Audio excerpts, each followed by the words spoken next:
shipyard where all of these old boats have been left after their time on the ocean, and it's really cool to witness. When I was a kid growing up in the Baja, we used to go to places like this, but they cleaned it up a bit where they're not there anymore. And I used to tell Jameson, and this is like the perfect example of those. It's kind of like a graveyard for ships. So I'm enjoying. Are you enjoying? It's cool. This is awesome. It's like it's a day museum.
An oyster farm in Puerto Peñasco, and it is the coolest thing because they literally dig the oysters out of the water and put them on your table and chuck them for you. And the cool thing about it is because it's all done by women. It's called Ostioneria de Mujeres, and all of the proceeds go to all these ladies who are trying to raise a family and give them a better future. So we're enjoying oysters while also doing a good thing.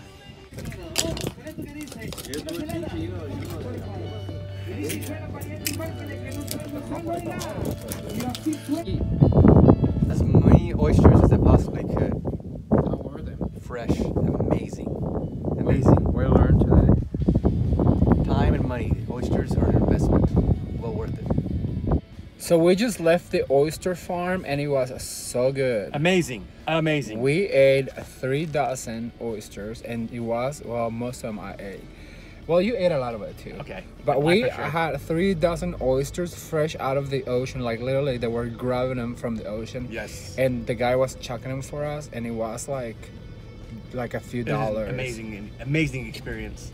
So good. We had to go off the beaten path. Yes. But it was a little so scared. worth it. I'm not gonna lie, I was scared. I was like, we gotta turn around because we're in the middle of nowhere. But it's worth the scaredness and so the trek. worth it. It's literally like the desert, and I wish you guys can see how there's nothing out here but like an oyster farm.